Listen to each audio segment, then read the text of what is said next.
So the Golden Altar will be officially ended at exactly midnight on May 1st, UTC time. So that's about 9 hours from now, I think. 9 or 10 hours.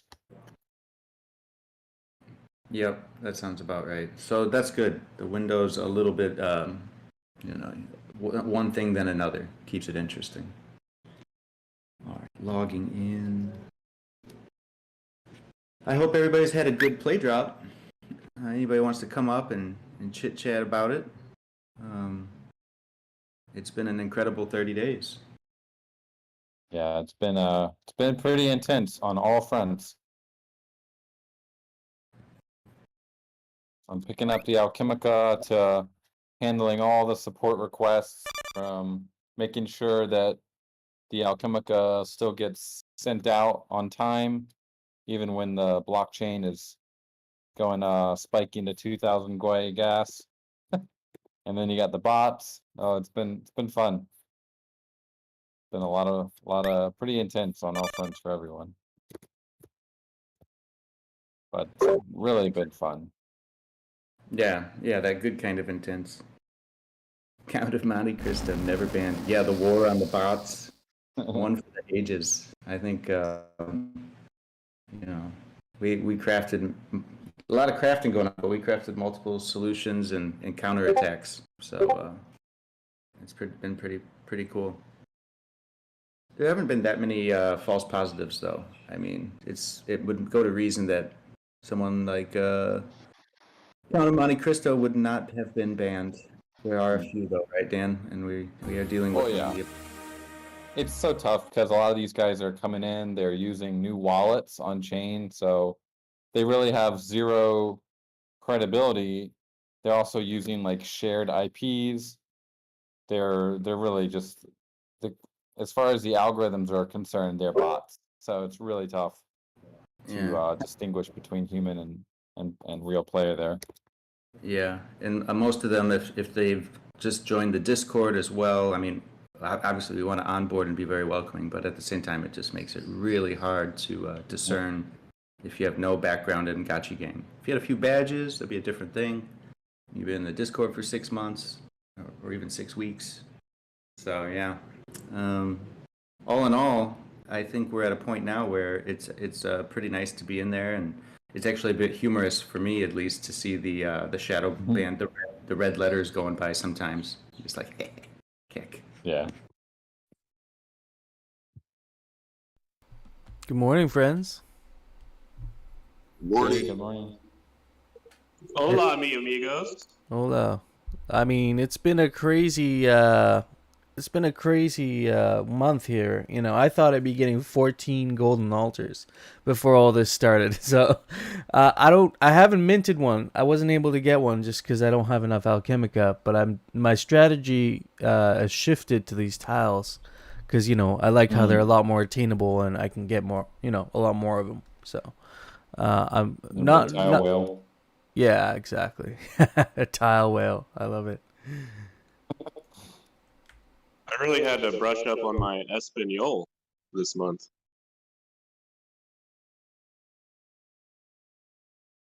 Oh yeah, because you're doing I think White Ranger, you're doing like a pretty decent amount of rentals, right? You're helping out a bunch of scholars and kind of managing some rentals.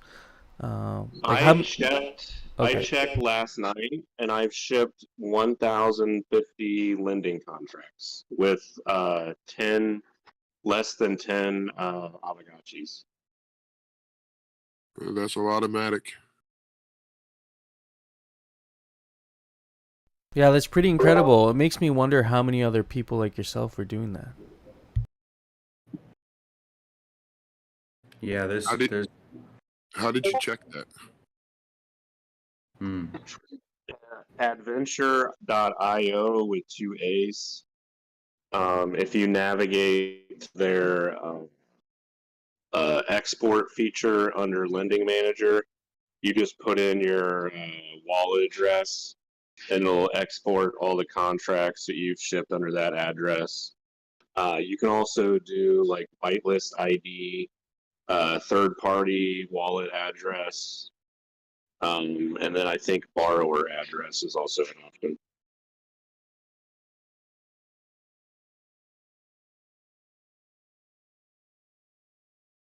Yeah, I was looking at some of the stats the other day, and at any given time, looked like there were about 6,000 lending contracts open when I was looking at the on-chain analytics. So pretty wild. It caused quite some chaos with our XP scripts, but we've updated the XP scripts a little bit to handle that more graciously. I'll say though, Mm, things went pretty goodness. smooth. I think, in my opinion.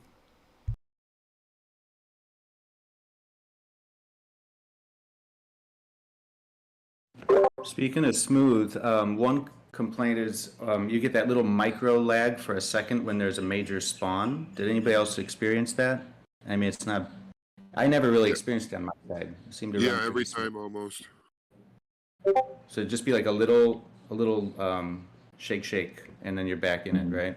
Yeah, well, it's not like a lag like that. It's more like a little delay, and then like you takes a second to see the alchemica as well. Yeah. Yeah. So that's like, and like currently we're spawning like 700 or so alchemica at a time across the world. I think previously we had some higher spawn rates, and it was even more dramatic. But I think it's a double-edged sword, right? We can spawn more, so. Hey, I like it when you spawn a bunch every 20 minutes or something. You guys got a bunch of extra bonuses going on right now. Yeah. Well, funny thing, it's past the top of the hour here, and yet I still see spawning happening. So I thought the play drop was over, guys. What's going on? Devs, do something. What's happening? I'm curious, We man. are There's still preparing Alchemica a falling little from the sky. we are preparing a little surprise for the guys that have stuck in and are still playing here right at the end.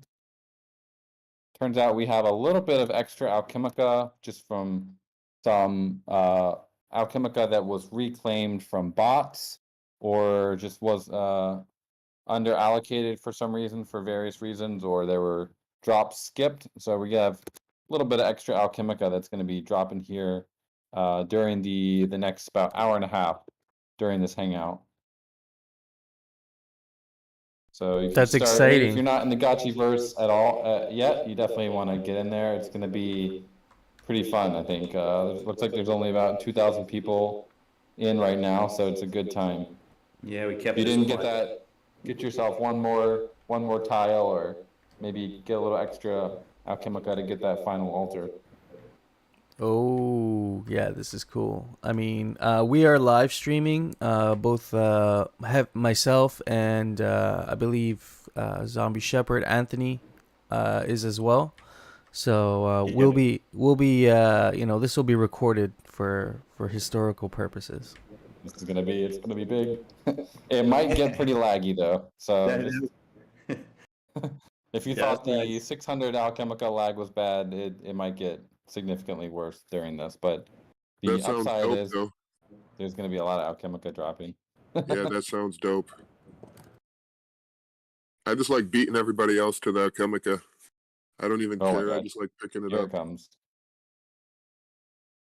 Everything came out and then went away. Yeah, I think he's fixing something there. Yeah, change your algorithm a bit. Big smile turned into, oh shit.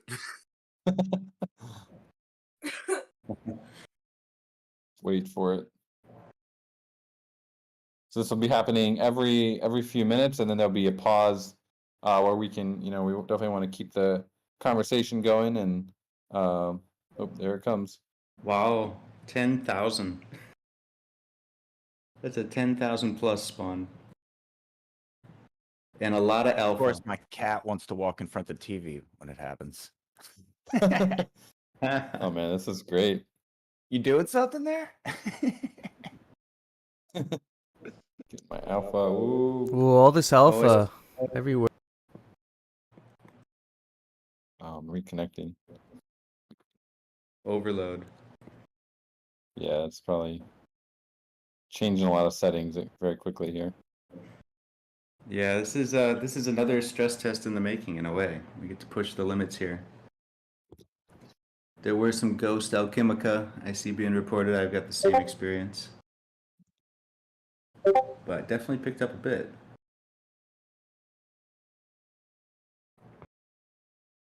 Rejoice, 10,600 alchemica. Oh my gosh, We I'm might sorry. overload the servers here with this mega drop. We'll see. This is a good stress test. Yeah. Yeah, this is the most I've ever seen on screen at once. Some big chunks. Hey, this is like Mickey D's. I'm loving it. I haven't seen a lot of Keck though. I'm picking up a lot of alpha. Yeah, It's not I'm one liking the alpha. alpha pickups because that's what we need right now for more tiles. Yep. True. Oh, man. Plus, I noticed that you guys had a lot more, alpha inside of the Citadel as well for like, just, compared to Keck overall. Mm. Well, Well, I mean, Keck is there's like half of it, so the supply of Keck is like actually not half. It's 1/10 of. Oh, here we go again. It's Ooh. 1/10 of of I like FUD. this, man. This is cool. Okay, oh, there we go. Nice. It's by far so dope.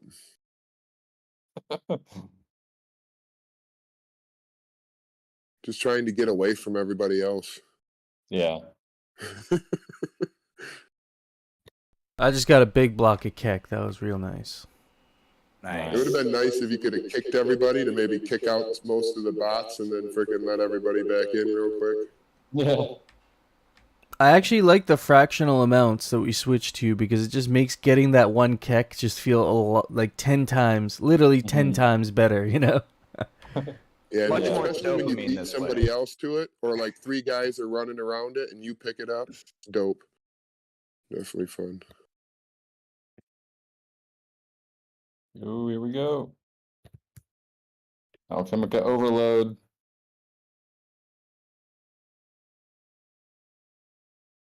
Go. Yeah, this is how it feels like when it's on testnet.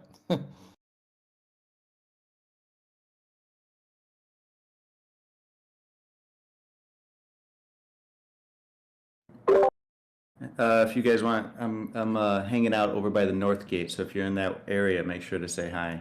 I'm making my way that direction. Okay. I'd say definitely just go and find a place to pick up Alchemica. At this point, you probably want to stay far away from me. Yeah. Yeah, I was at the North Gate and I was like, oh, we're dropping? Bye. Yeah, peace. Yeah. What do you guys think? Do you think it's better to be on a road or outside of a road where I was during the liking the- Alchemica drop? I was liking the road just because if you found a nice spot that nobody was at, it was pretty easy to get it. But right now, I'm finding that it's better to just go somewhere, Oh, I with see a slow big Keck. Oh, someone's gonna get it. I had Yeah. a couple live streams where I did 3 players versus 1 player. Most Alchemica takes all. Mhm. And the guys that would like road snipe, like the road snipers seem to be the ones that would always win. Because you can move more distance with the road. Those road collectors are they're- savage, though. They zip Yeah, you around gotta so be fast. And it's harder to grab it. You need more skill if you're gonna be on the road for sure. You need better think ping. the best road snipers are the ones that are on the road but then jump off the road to get you. Yep. You know, like that's how you do it. There is some strategy for sure. I practice But then picking you up get your Ghost control Alchemica. back. Yep, I just keep practicing picking up Ghost Alchemica every time. Gives me a little boost. You guys had hinted at maybe potentially in the future having other alternative drops as well, like Matic and possibly Mhm. Ghost. Do you guys kind of know when we might be seeing that? Is that going to be for May, or is that like way kind of into the future kind of thing? Yeah, we right now priority is to get the social text chat out, and then the big push to make sure everything is ready for the channeling and then the altars. So I think it'll probably make its way into one of those releases. Definitely not the social release. We're going to be doing a lot of work on player verification to try and really ensure that the bots, we make it even harder for them while making it easier for us. That's going to be one of the focuses of the social release. And then once the 18th comes around, alchemical channeling will go live, and then fairly shortly after we'll have harvesters. So at some point we will definitely be adding them. It's on the list. It's just it takes a little bit of time for setup with the the delivery API, the vortex, and also Gotchi lending. Because if we need to give sufficient heads up so people can update their listings to include the new tokens.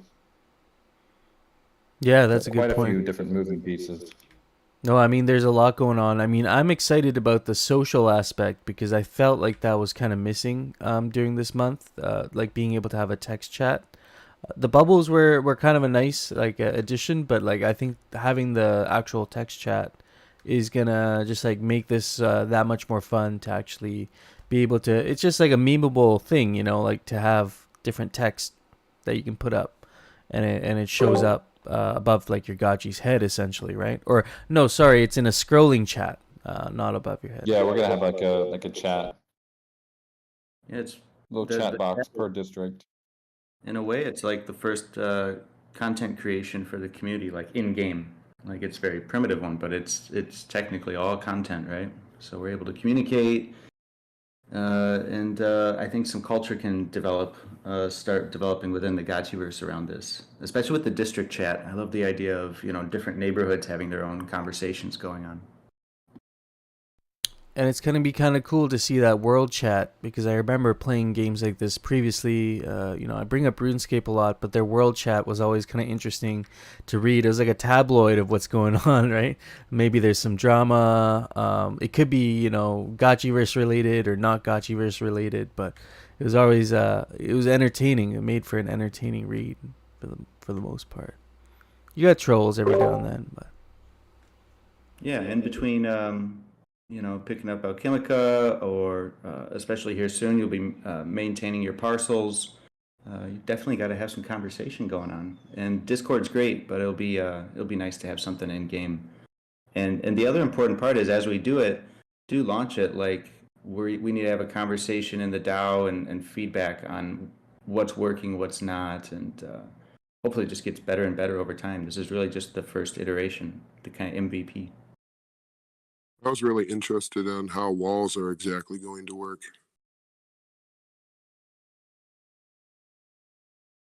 Yeah, and walls are going to be really important. You're thinking about protecting your parcel, right? All that channeling. Yep. Yeah. So you're going to be able to upgrade them. So does that mean like other gotchis are going to be able to knock them down and come in? Like are you going to be able to keep them out pretty good if you got them fully upgraded? Yeah, it's definitely gonna take some time to knock those walls down. Like a level 9 wall will definitely provide longer lasting protection than a level 1. That's nice. Will be very useful during great battles too. You'll be glad to get some good walls. So will you be able to exit out of your wall, but you won't? Other gotchis won't be able to enter into your walls. Yep. Dope. Yeah. We were thinking like having doorways and stuff, but they're ghosts, so they can just fly through walls. Yep, you can go out of it, but nobody can come in. That's dope, and that's gonna do a lot for like different people that are by those deposits too. So I think that's gonna help people cordon off a lot of areas. So definitely owning a few, a few boost parcels would be very nice.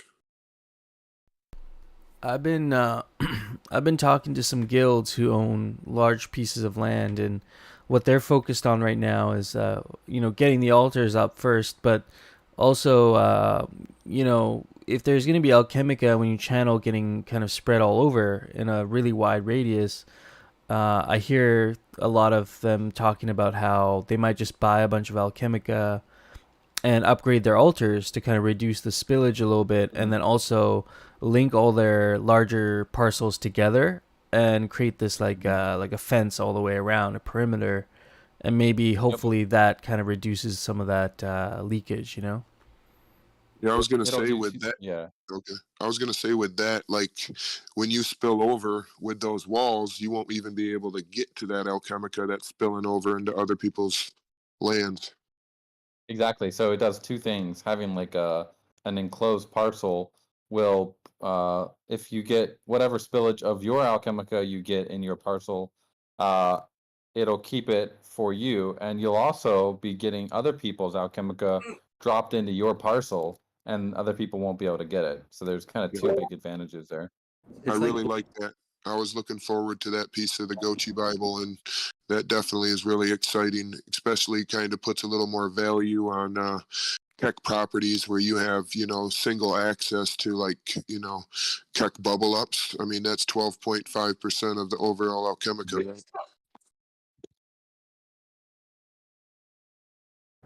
Yeah, I always like the metaphor for me is like fishing nets. Like you want to get a bigger net, catch more fish. Definitely. You need the nice fish too, like Keck and Alpha.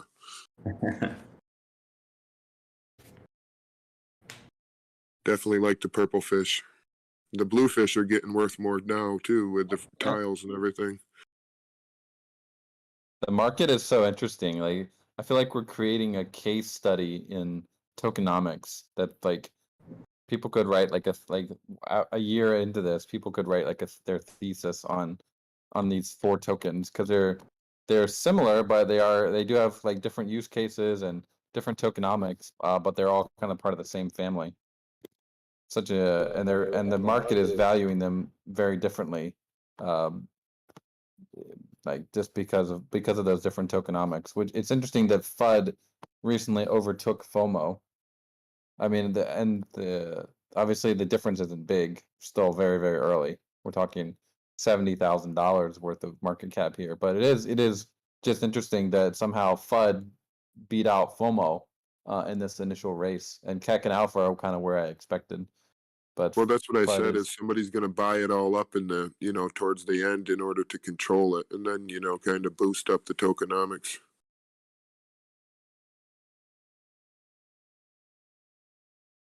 yeah, yeah, who's going to be cornering the alpha market? Or it's Yeah, definitely very definitely. interesting. We're still If I so early. wasn't all in, I would have tried to corner it.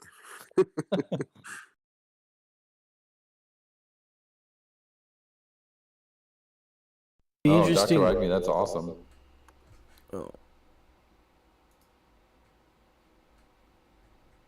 Yeah, go ahead. I was gonna say it'd be interesting to see, as the Dex comes out, how the Alchemica like price discovery happens. Like is Alchemica gonna find a more stable price point? Is it gonna be a little less volatile? Yeah, I think it's normal for volatility, right? With something like this, it's new, it's growing, people are still acquiring it. There isn't a whole lot of liquidity, I guess, yet. So maybe I'm thinking, my mind, once the Dex comes out and people can actually, stake for glitter, and we see a lot of Ghost make its way over there, maybe that will add some price stability to it. Like, what's your guys' take on that? Yeah, I think volatility is pretty much, unless it's a token like Ghost that has that's partly a stable coin, you're always going to have a sizable amount of volatility. Even with something like Bitcoin, you got billions of dollars sloshing in and out of it every day. So volatility is just part of the market. It's always going to be there. Yeah, Yeah, I fair think the enough. main thing with these tokens is to create use case. And that's exactly what you guys are doing. Yeah, the altar and the golden tile experiment I think it was very successful. Very definitely an interesting approach to it, and I think it'll just be cool to see more and more use cases developed by us and the community over the next years on use cases for these Alchemica and for Ghost. I'm interested to see what the value of the golden altar will be after Me too. you can't mint them anymore. Right. Get like what's the value of an altar gonna be in 10 years, or Yeah, just or even just 1 year? it could be $1 million. One could go for $1 million. You never know. Yeah. I Oh, mean, now when you take a golden altar down, ooh, here's some more alchemica. When you take an altar down, do you burn it? Like after you put it onto a property, and like, can you destroy it as well? so if you put it on, you can't take it off without it'll basically burn the NFT. Okay, That's that's what I'm true of saying. all So the eventually, installations. depending on what people do, some of these might actually be burned. Yeah, exactly. I was There, it's waiting. a I was deflationary gonna. supply. I've been waiting a while for this alchemica drop again. I wasn't ready for it. It's back. Another mega drop. Devs did something. That'd be a cool shirt. Devs did something. Yeah, I'm in an area where there's just lots of people. This guy's gonna get it. It's a big one. This area is pretty nice. I feel like we're gonna see a lot of people head into Aavegotchi here in the next little bit as we see. I think No Future actually made a good point the other day when we were talking.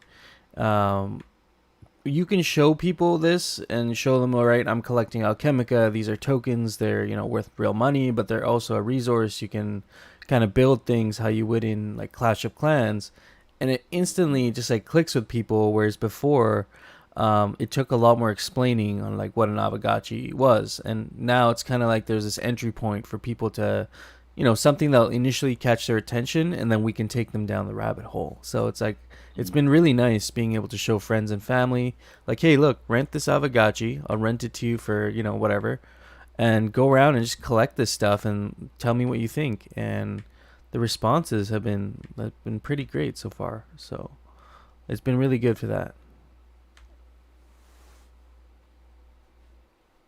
Yeah, I think that's been a big part of this. Was we were always so excited to finally get to the Gotchiverse part of the roadmap because we knew that would be this whole new onboarding mechanism, and it would serve a very good purpose in and of itself, but it would also be great for onboarding.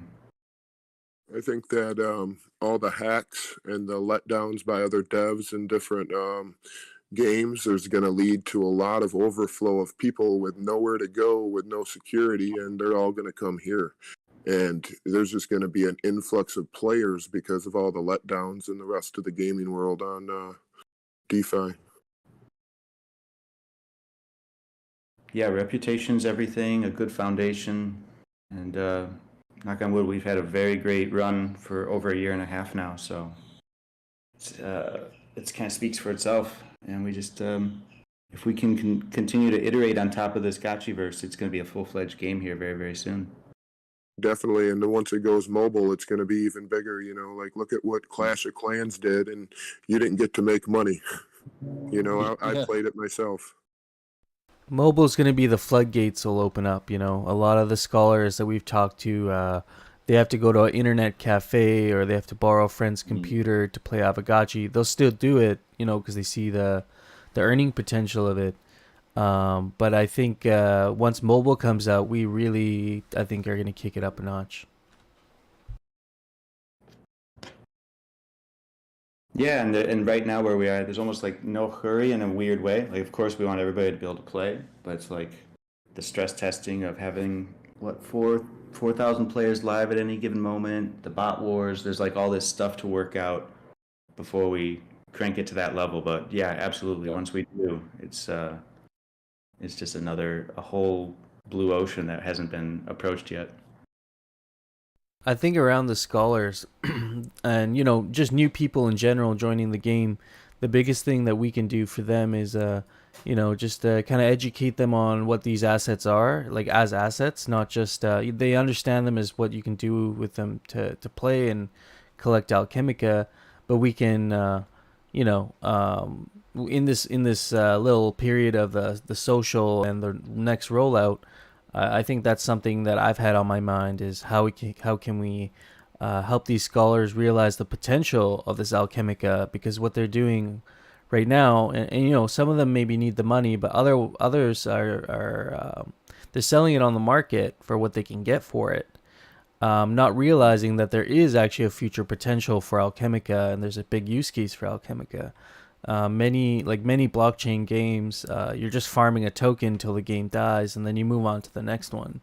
It's kind of like some blockchain games have become like the new like decks, like from last summer. Like there was so many different dexes coming out, or like a DeFi farming, like a farming game, and then you would just farm and go to the next one. But I think we can help them realize the potential of what this is. Like, I was talking to one of the scholars who rents my Aavegotchis the other day, and he didn't really know what a portal was. Like, he didn't realize Aavegotchis there's like a process to getting one from a portal and summoning it. And we did a live portal opening and let a bunch of them watch, and they're really quite amazed. Like, they're already amazed that they could collect all this Alchemica, but then we showed them this, and they're like, holy, like, this game goes deep. There's layers to this.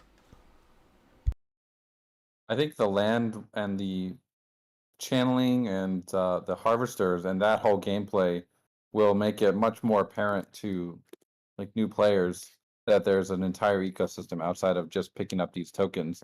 They're gonna look at all the harvesters pumping in and be like, how can I get these harvesters working for me? Oh, I just need a plot of land. I need this humble parcel that hasn't been opened yet. I can get it for 80 ghost, and they'll get one of those and set it up and get their like a level 1 harvester, and just it'll be a great entry point for them. And Doctor, it's like if they're working with like a gotcha gang with a scholar is helping you empty your reservoir every day. Eventually they might just be like, why am I helping this guy and getting a 30% cut? I'm just gonna go get my own land. It's not that expensive. And so that'll be a great endpoint. yeah, exactly. I love this idea of a circular economy, and someone coming in here with no Aavegotchi and being able to like get one just through gameplay is going to be pretty amazing to see. Yeah. I was gonna say we have an artist in the Aavegotchi community, Rigo J Mortis. He's done the Aavegotchi self portraits that you guys might have seen around. They're like those AI kind of not AI generated, but randomly generated Aavegotchis that look kind of interesting. They're each kind of unique. And he didn't have an Aavegotchi coming into this, but what he did is he started creating this content. He created this artwork around Aavegotchis, and he was able to sell a bunch of these at 30 ghosts a piece, and he was able to purchase his first Aavegotchi through creating content for Aavegotchi. So I thought that was really cool. Do you think anybody else also made enough Alchemica to, buy Gotchi? I mean, I'd be curious to know how much Alchemica like you would need to buy one, like in terms of FUD, right? Like, it'd be a fair bit. Yeah, see, Tommy Gotchi has just posted actually one of the self-portraits there. And yeah, I think it looks pretty cool. I have one too, actually. I'll try and share it here. Yeah, I have one.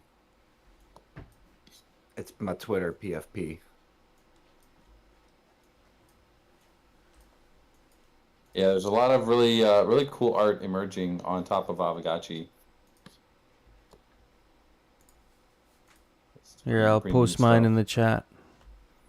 That's the one I got. It's a very sinister looking Aavegotchi. Yeah. That one's pretty spooky. That's a dark gotchi. You could tell this Aavegotchi, the whole idea behind the self-portraits series was like, this is what Aavegotchis would paint themselves as if they did a self-portrait. So, some of these Aavegotchis were probably feeling a certain way when they were, creating these.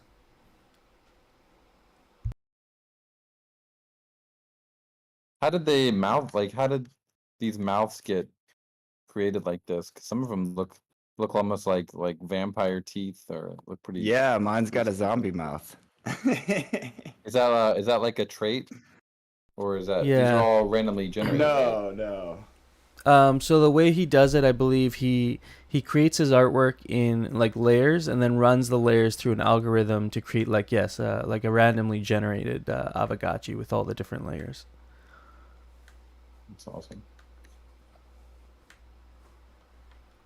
What's the one that it looks like a disco ball, Dr. Wagme? That's yours. What's what collateral is that? I believe there's different rarities. There's like, and I think they go after the Alchemica types. So I think there's like an Alpha, FOMO, a FUD, Keck. Oh, Z-Fi got one of those spooky ones. I like the spooky ones. That one doesn't even look like a gotchi. It just looks like a haunted house. Yeah, there's some very abstract ones in the collection too.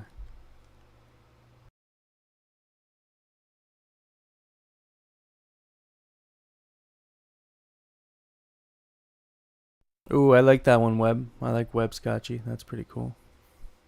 It'll be interesting to see as we get more artwork in the Gotchiverse, because there have been a lot of creatives kind of curious about what they can do in Aavegotchi, and it's like, Gotchiverse is your oyster. You can make whatever you want as long as it's, reasonably appropriate. It's people are gonna love it.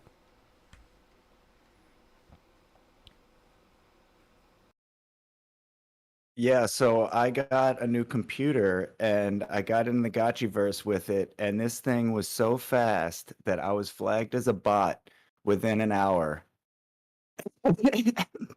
And it was great. I felt I was laughing about it. So I go to the type forum and I'm like, hey man, it's Anthony. I'm totally not a bot. Like, I'm writing a rap song about how much I hate bots. And I was like unbotted within 10 minutes. It was cool. Yeah, we've had over, see, the latest count here is 2,269 bot appeals in our form here. And out of a lot of those, I mean, we unbanned the vast majority, but there are definitely some that are just people kind of trolling. Yeah, I saw everybody around me disappearing and I was like, uh-oh, something's happening. And then boom, I was flagged. I was like, okay, I'm in a bad spot. So I noticed you guys were highlighting the bots in red. Is there like how is that system kind of identifying bots in the Gotchiverse right now?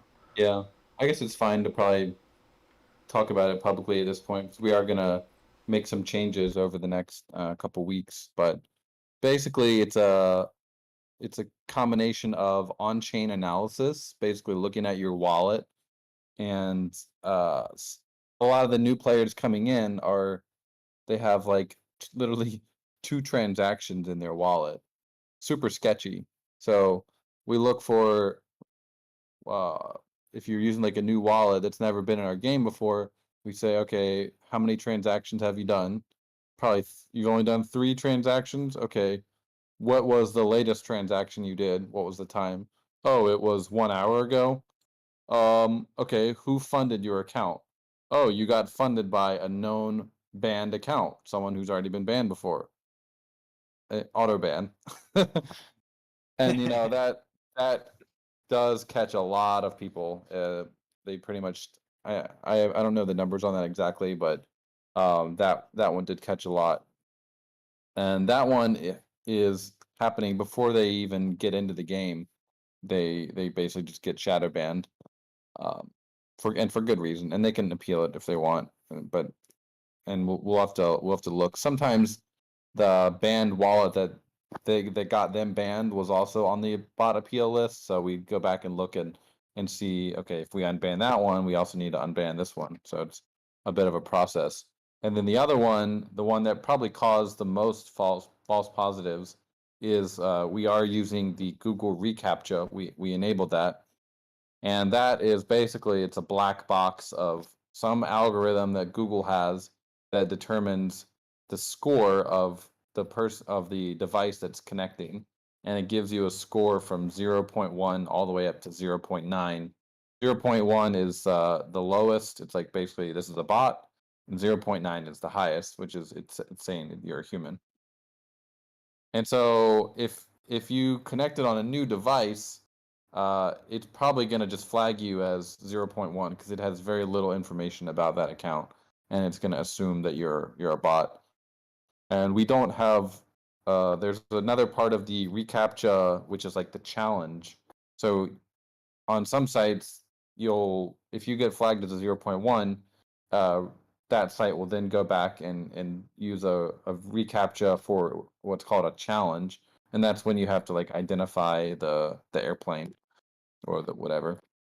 We did not enable that because that actually makes it easier for the botters to get around the algorithm, and so we just let it go. And the bot takes about 7 days on average, from what they've said in the docs, to basically figure out what is a human and what is a bot, and it's not 100% accurate. So we're using it as a first line of defense, but we're also going to be adding in more features over the next couple weeks to allow people to basically appeal in a more automated way. Probably link up your Discord so we can get all your information about like what your history in Discord is, and that will help a lot with kind of sussing out who the actual bots are and who are actually just people who are in the Discord and were flagged wrongly. That's cool. It sounds like it's like a tiered approach. It's like catching the bots with a net, and the net gets harder to get out of every time. Yep. Yeah, the on-chain analysis stuff was really interesting because there's some really cool queries you can do with BitQuery. It's a nice software. It's a service. It's a GraphQL API. You can do all sorts of really creative queries and see all the different inflows and outflows of funds on the blockchain. So we were using that a lot. That one's really useful. But yeah, you need the hardest part is knowing who the bad guys are. Because if we identify the wrong addresses as bad guys, then we have bad data, and that bad data ends up causing more and more false positives. Yeah, exactly. And I mean, I guess it's better to be take a measured approach to that and try and catch the ones that are actually bots. Maybe some get through, but like you're saying before, it kind of gets harder every time with every iteration to slip through the cracks. But do you think this is going to be a like an ongoing battle in the Gotchiverse between bots and real Gotchis? Yeah, I think there's always going to be like new ways they come up with, but at some point we'll also have like a human flagging system that you can flag a bot that you see, and that will also help a lot, I think. Oh yeah, New Alchemica spawn, guys. that was a pretty fat spawn. I'm still picking up Alchemica. If there's another one, we got a question from Transistor. He's asking. He's saying it's challenging to plan an estate now because not all the roads. He's referring to the alleys are not on the map yet. Are there going to be some alleys that show up between parcels? They're going to be like these smaller roads. Yeah, there are alleys, but we discussed that, and technically what's written there is not incorrect. Alleys are not roads, and so they will not be part of the estate planning. So even if there's an alley, you'll still be able to build over it. Yeah, that's cool. Like it won't prevent you from creating the estate. So I wouldn't worry too much about the alleys. Yeah, that's good. I mean, I like how you guys integrated the fact that you can box Alchemica in, and I'm interested to see like what arrangements come out of that, how people manage to box in some Alchemica. You know, like the boosts, I should say, the Alchemica boosts. Yeah, the boost will definitely be a big deal with that, and not only that, but you'll be able to kind of cordon everything off. But I noticed that a lot of alleys have access to the really big deposits. I noticed the blue that surrounds the second wall, there's an access point at least on one side of every gateway. So I've been kind of checking that out. Yeah, the Alchemica, like the bubble up game is going to be really interesting. Once we are able to have more details about the bubble ups, I think it will be very fun to see guilds or large players kind of encircling different Alchemica points. Yeah, definitely be dope with the bubble ups. Plus, you guys said that 12.5% will be allotted to bubble ups, right? I have to look at I have to go back and look at the tokenomics of it. I think that's in chapter 2. I don't know, it's 12.5 might be, that sounds high, but there definitely is an allocation for that, It for might be the high. bubble ups in the gameplay part. Yeah, definitely.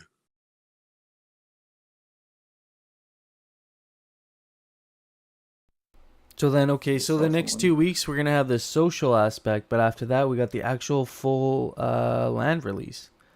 Maybe we can kind of touch on that a little bit because I'm pretty excited to actually interact with my own parcels for the first time. Are all Yeah, the so Sorry, go ahead. Go ahead. Yeah. it'll still be pretty limited. In May 18th launch, it'll just be basically you can equip your tile, you can equip your altar, and you can do alchemical channeling with it. The harvesters and reservoirs will still be coming a little bit later.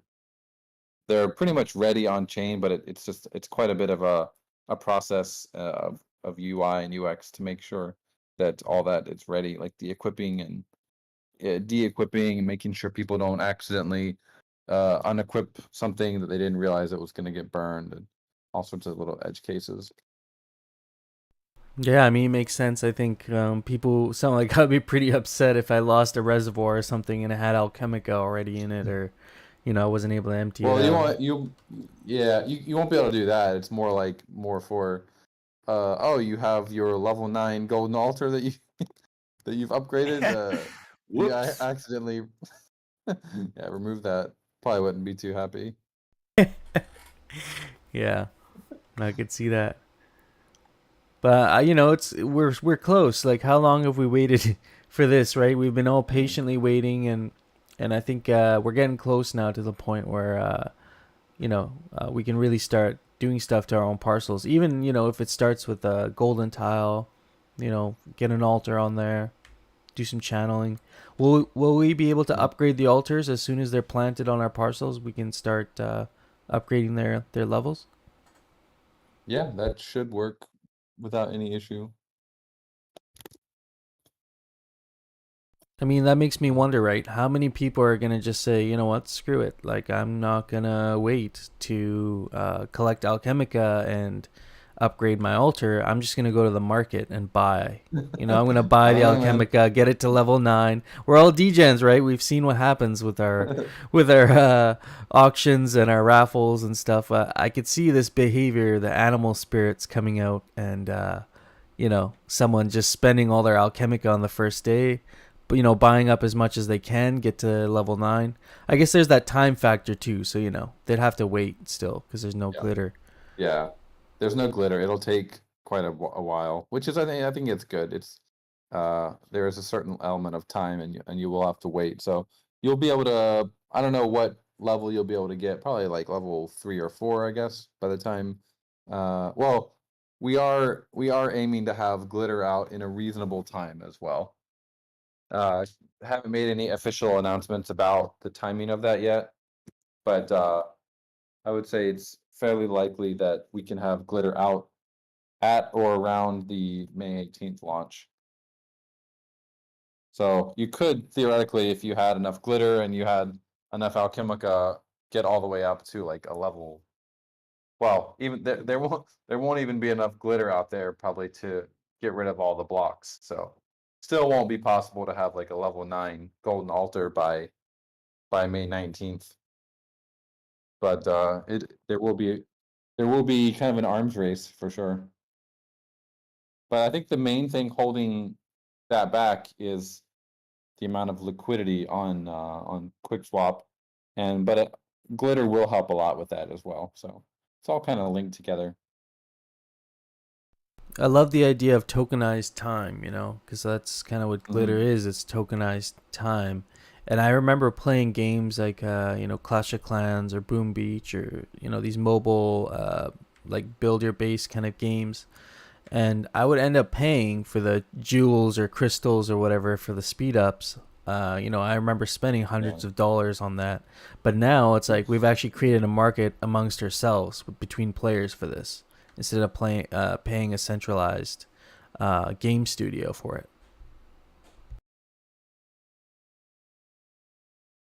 Yeah, I think it's one of our most interesting innovations. I think we're probably the first protocol to do this, first blockchain game to have this kind of tokenized time coin. It's not anything really new in terms of like gaming. There's plenty of games that do it, but the fact that you don't have to buy it, you can earn it by LPing, I think is definitely an innovation. And so I think there's a market, there's a cap on how much glitter can be produced, right? I can't remember what it was. It was a large The amount. cap is it's 1 trillion. The total cap of glitter token is 1 trillion, and we calculated that by basically looking at what the most rational player, if they played the game in a purely rational manner over the entire game, the entire 420,069 parcels, and I believe it was if they spent glitter to increase every installation as fast as they could, how much glitter would be needed. And it was like it came out to like 1.6 trillion, I think. And so we said, well, we probably don't need that much because not everyone's gonna spend all their glitter on every installation to upgrade it as fast as possible, and not everyone's gonna play it in a purely rational manner. So we just lopped off the 6 and came out with a clean 1 trillion. I like it. And that's going to be over a long period of time, too. I believe there's a halving mechanism, too, which I thought was really interesting. Yeah, they have to look at the tokenomics halving mechanism. Plus, everything gets burned as well, right? Which makes everything a depleting supply. Right, that is one part is so the glitter token, when you use it, it is going to just get sent to the burn address. It's not going to go anywhere else. It's not like Alchemica where part of it goes to like the Pixelcraft or the DAO. It'll just get burned when you spend it to upgrade. Yeah, you are right about the halving. Yeah, you're talking about basically the vesting schedule for it. Yeah. Yeah. There will be 10% in the first year and then the remainder distributed over 30 years. Yeah. I really like the tokenomics you guys came up with all this, the burning, the Alchemica recircling back into Pixelcraft to build more things. I just think that all the way around, it's really good. I've been thinking about Pixelcraft Square lately. I'm kind of wondering what sorts of experiences we might expect. Is it too early to talk about that, or? Hey, I bought a couple parcels in there, so hopefully some cool stuff, right? I've been saying internally I would love to put like a mini game where you can kind of fight or do some PvP in the Citadel in Pixelcraft Square. I don't know if that'll happen or not, but I think it'd be pretty fun. Because we don't really have the arena is in the grid, the real arena, but we could have some mini game areas within Pixelcraft Square. I mean, Where the battling is. I keep going back to this idea of having maybe some liquidators chained up or something, but I think it would be cool to kind of integrate that because like we're expecting liquidators eventually, but it's like what if part of the lore was like we captured these liquidators a long time ago and they're just like our practice liquidators. We're gonna have dungeons though, right? Mm-hmm. Yep, the grid will have some dungeons in the grid that they'll kind of be off the world experiences. They won't be on the world surface. Hefe can tie up some liquidators. That's POW liquidators, pretty fun. 50 Shades of Gachi. Well, I was just thinking more like with the lasso and, you know, like a rodeo. But yeah, that's another way of thinking about it. But yeah, I'm looking forward to those experiences. You know, I've been talking to some of the guys who are creating the Gotchi games in the arcade, and I think it'll be exciting to see when, you know, that fully gets integrated into the Gotchiverse somehow, and we, you know, the arcade is part of the gameplay as well. Yep. You guys, you know, I saw an image a while ago, and it was kind of like this gaming cartridge. I don't know where it came from, Mhm. but do you think that could be a possibility? Like if there's like a gaming cartridge NFT, and maybe, you know, you need that to play Yeah, a certain game. we spent a little bit of dev time building that out. And I think the contract is, I personally have not reviewed it yet thoroughly, but I know that, well, we did work on that. And the idea with the cartridge is basically each game, it's kind of like a fundraising mechanism for a game. So you could, as a mini game developer, you could basically sell cartridges to players, and the cartridges would come with a certain amount of like playing time. I just got some keck, nice. And that playing time would be elapsed while you're playing the game.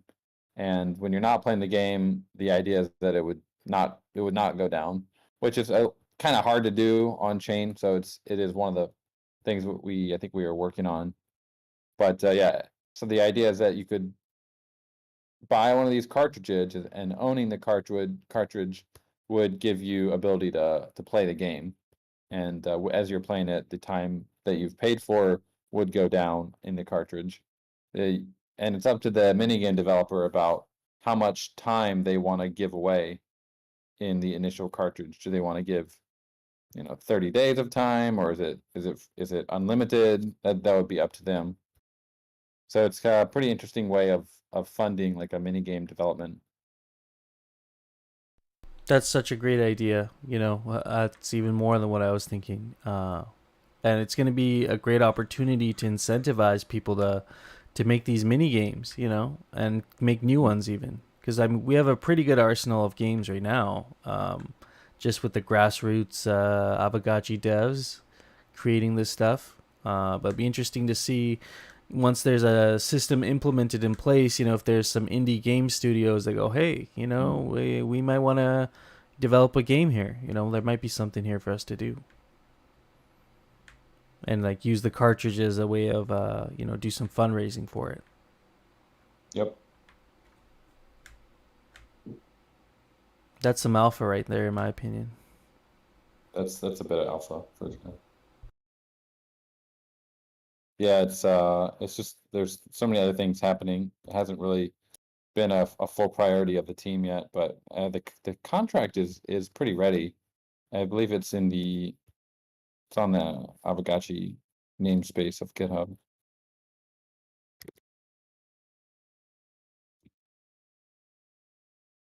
I'm distracted picking up alpha tokens here. Me too.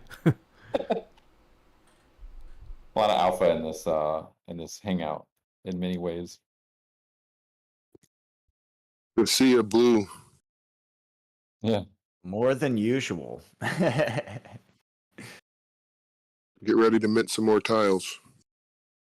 Mm-hmm. I believe the tiles So are the heavy tiles on the are- alpha, right? Yep. You got 4 more days for the tiles. The tiles will the first tile will expire on the 4th at 2 p.m. UTC. And we actually are pushing an upgrade to the contract that it'll automatically deprecate it or make it expire. We don't even have to do anything. it's going to do that automatically, which is kind of nice. We don't have to. So when we add the new tile, we can give it or the installation, we can give it a deprecate time, and it will automatically deprecate when it gets to that certain timestamp. It's like a quality of life thing.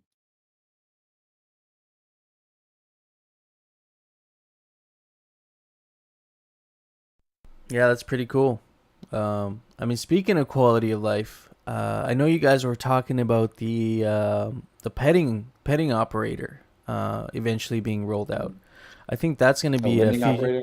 Lending operator. Sorry, that might bring off the workload on some of these guys doing it manually with like 200 gotchis. That's going to be nice for them. Yeah, it's a lot of work. I underestimated. Yeah, we will. We'll definitely be putting that out. Most likely, the contract side will be live definitely before the 18th, and then the UI side, we'll try to have something useful that can be used. That'll bring down the cost of the Matic too, right? I mean, Yeah. pretty much you'll be able to do it all at once. So That's right. Yeah, Yeah, I see I mean, the- there's still a limit on how many you can cancel at a time. yeah, but still, like, I mean, just the amount of Matic I see go down. I know it's not a lot of Matic, but still quite a bit when you have to do each one singly to bring them out and then put them back in. Why we are typically number 3 or 4 on the gas guzzler. We've burned a lot of Matic in the last month. That's good for the Matic holders. Mm-hmm. Did you guys see this announcement by Polygon for the SuperNets? Like, I found that really interesting, and the potential of that with what we could do with it with Aavegotchi eventually. Maybe we have our own SuperNet. That'd be kind of cool. Yeah, we had a great call. I was not on the call. That was Golden Cross had a great call with the head of basically that team leading the SuperNets. Yeah, we kind of went through the whole process and what it really takes to implement it, and the requirements and the benefits and risks. So a little bit of everything. I was like, we don't want a Ronin chain situation. We're not going to go that route. 100%. But SuperNet is very, very cool because it's kind of the best of both worlds in some sense. But there's definitely some trade-offs. I mean, you get a little less decentralization for sure if you're relying on basically a curated list of validators, and an upper limit to how many validators you can eventually increase to. It's still in the hundreds, but so it's not like EOS and 21 validators, but it is a bit of a trade-off. I was gonna say, so long as it's more than 5 validators, I think we'll be doing okay. Yeah, and 3 of them ain't the same. Yeah, that's right. I think it's really interesting. It'd be cool to see that. And a guy on Twitter actually around that time had made a really good point that you guys are putting so much time and effort into developing the game, developing a game in your own blockchain and then keeping an eye on that blockchain for integrity. It's going to take up a lot of bandwidth, and maybe you'll have to sacrifice some bandwidth you'd be putting into the game. Yeah, that was my biggest concern because they have a couple ways to go about it. There's the Edge, the Polygon Edge is the more custom of the two. You're really bootstrapping your own blockchain at that point, sourcing your own validators, a lot more flexibility in terms of decentralization and the decisions to make. But you're running your own blockchain at that point, and that's when I was kind of like, yeah, we don't want to go Ronin route because we have other stuff to do. And Do you guys think that there'd be a way to insure Aavegotchi in the future? Like, I know Tidal does that, and I'm not sure exactly what that means, but yeah, I mean, there's always financial insurance, but really the damage would already be done in terms of, there's no way to really prevent the risks of not running a blockchain properly. So we're in that kind of exploratory stage, but the SuperNet still has to demonstrate what the upside is. We're already running so well on the main Polygon net right now, the public one. For example, to do that, you need to still get your own block explorer. You need to overcome the big point of failure, which is even if the chain's running well, you still need bridges that are super secure. And you need to get your bridges and migrate all that liquidity. So you're literally like transporting a whole economy we've built that has lots of different facets, quite literally on the diamond.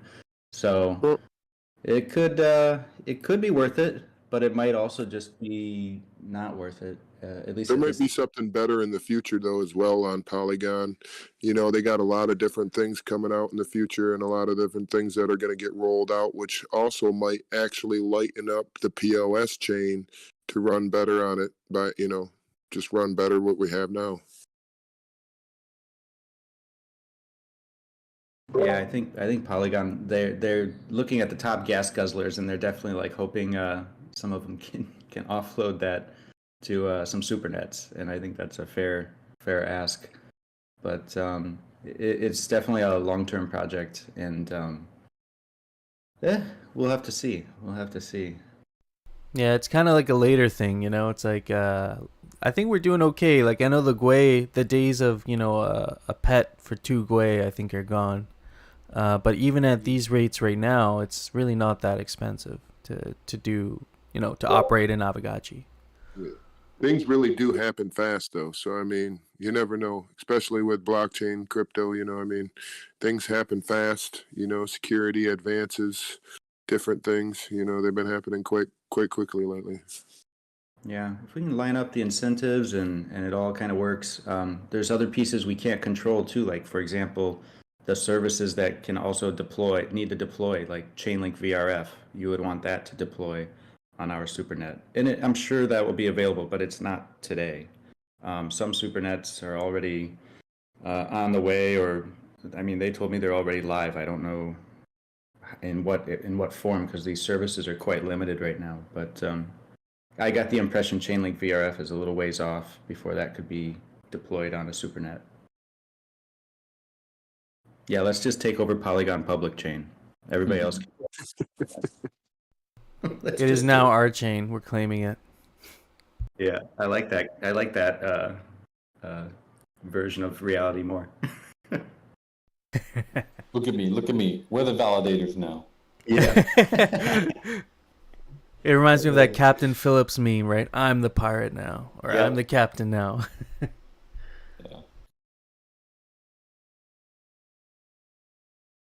So there was a recent proposal that passed in the DAO. I've been keeping an eye on it.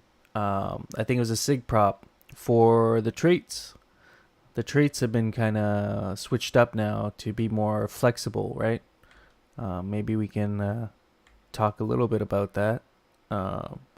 When there was a lot of discussion around it, some very galaxy brain level discussion that I wasn't able to fully digest. But, the conclusion was very, very, I was pleased with it. I think it was something everybody can be happy with the, let me see if I can pull up the traits here. But I believe it's basically, for example, each trait has a kind of like a genre, or like a high energy Aavegotchi now is going to have high action points, and a low energy Aavegotchi is going to have high health points, like HP. I thought that was really one of the more interesting ones that really stood out, because before we were saying movement versus carry speed or carrying capacity, but now that's kind of been taken out of the equation, and it seems like maybe the wearables are going to actually play a bigger part in some of that stuff, right? Yeah, the wearables will also augment those various traits, as we saw now in chapter 4. And yeah, we need to go back probably and update chapter 3, I think it is, that has the wearables, the Gotchi traits and how those are done. I think that's chapter 2, actually. We'll get that updated, so that's up to date for everyone. Will there be anything to do with like the low 300 gotchis? You know, like will there be anything special about them? No, this was kind of a core discussion that the community had, which was, do we want to have high BRS gotchis have some sort of benefit in the game, or do we want all gotchis to kind of play on a equal level, but differently? So the original proposal was kind of more of the latter, where all gotchis were good in a certain way, but they also had nerfs the other direction. So if you wanted, faster movement speed, you could pick up less Alchemica, and so that really didn't give any sort of buff to the higher BRS, because as your BRS went up, you were losing on the other side. And so in the final proposal by the DAO, they removed the nerf, and there's a couple extra benefits for high BRS. I think one of them was carrying capacity. So now, if you're playing with like a 350 BRS gotchi, it is like objectively an inferior gotchi to a 570 gotchi, because the stats are not moved as to the extreme as a 580 would be. And I think that's I think there's a perfect answer, but I think it just speaks to the community's desire to ensure that the gotchis that are performing well in rarity farming and we've had this meme of high BRS, that will be respected in the gotchiverse as well. As it should, I think. Those high BRS gotchis right now are not very cheap. Like, people are paying a significant amount for those, and I see the utility behind those stats. So if I think you were saying traits in the middle, like what are traits in the middle going to behave like? Is a gotchi with mostly common traits not really going to be good at a whole lot, or will they kind of be okay at everything? Yeah, they'll still be playable. They're not going to be like unplayable. They won't be terrible. They just won't be as powerful as a higher BRS gotchi would be. Yeah, fair enough. Because I Right, guess the traits will be more polarized in that sense. Mm-hmm. Yeah, they like the average gotchi, your average 400 BRS or 350 BRS, it'll still be perfectly playable if you just wanna go and empty your reservoir every day. You're not really concerned about the grid, then it'll be fine. But if you want to go out and start doing dungeons and fighting liquidators, then yeah, your gotchi might be cannon fodder. It might not be a tank. Yeah, I see. Like they're kind of like the worker bees of the gotchiverse. They don't have very many defenses, but they function. They have a function in the gotchiverse, and maybe those are the ones that are the reservoir emptiers, or the more safer tasks, and maybe they stay within the walls of the citadel, as opposed to being the explorer gotchis that might have to be fully decked out in wearables, high PRS, and maybe some savage weapons to bring along with them. Yeah. I like it. So I'm looking at the traits right now. And so we just talked about some of that, the BRS. Maybe we can touch on like the AP capacity and kind of what that really means for people who are maybe hearing about this for the first time. Yeah, sure. Also, I think quick PSA. I believe hardcore. I think you're on the call. Is there going to be a DAO call tomorrow at the same time as today? Is that going to be scheduled for this week? Just as we're getting into DAO topics, if you guys are interested in the governance process, we are going to be starting a weekly call for the DAO specific to talk about various DAO things like the DTF, or there's proposals on standard operating procedures for the DAO, and various all the various proposals that are open. So definitely it's going to be a weekly recurring meeting similar to the Hangout, but it's going to be focused on the DAO specifically. That's a great idea. And maybe we can figure out a way to cover it as well and get the word out, because I think DAO governance is so important to what we're doing, but it's something that oftentimes can get overlooked when there's so many shiny things happening in the Gotchiverse. Yeah, it might be. Maybe we could offer some XP for it. Maybe we'll think about that. So what was the question again? It was about the Oh, traits. yes. So we were gonna maybe touch on the AP capacity, maybe what that means for high energy Aavegotchis. Oh yeah. Yeah. So AP is going to be kind of a catch-all for when you attack or when you do various actions within the Gotchiverse, like teleporting. Could even be something as simple as like opening a door or basically any substantial action. And so you'll have this action points meter below your health meter. So right now, if you go to the Gotchiverse, you have the purple kind of purplish bar. There will be another meter, which is the AP meter, that'll be under that. And so HP is primarily for health points, but also for stamina.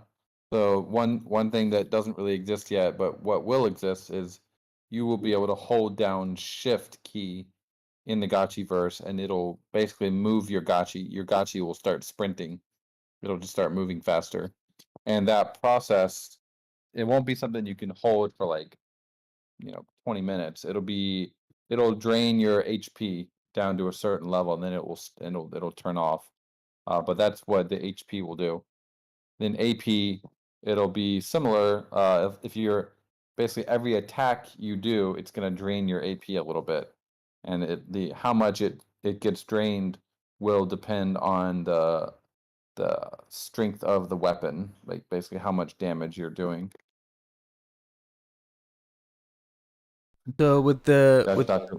with the HP, like let's say I do a long sprint and maybe I'm out in the grid and I drop my Yeah. HP down, and then I have to battle a liquidator or something. Now, am I gonna have less health points? Like, will I be able to get killed a lot quicker because I was kind of sprinting before that, or Yeah. is that? Oh, yeah, okay. You're gonna want to have a couple potions on you. So if you're sprinting in the grid, like yeah, you better be well equipped to handle anything you encounter out there. But we are gonna make it so you can't sprint. It'll probably be 50% HP. Like if you go under 50% HP, the sprint's gonna turn off. We're not gonna let you sprint until you get down to 0. Yeah, because it's almost like you're out of breath, right? And now you have to fight a liquidator. So it's like, oh god, here we go. Yeah. Pretty much. Okay, that's really cool. I like that. That gets me thinking about a lot of things, like strategy wise and for the future anyway. And just for the battles in general, maybe if you're in an arena or gotchi arena fighting another gotchi, maybe don't Yep. sprint around as much because you might not have as many health points. Yeah, I mean, if you're maybe a ranged gotchi, you might be able to sprint a little bit and kind of do a little bit of light kiting.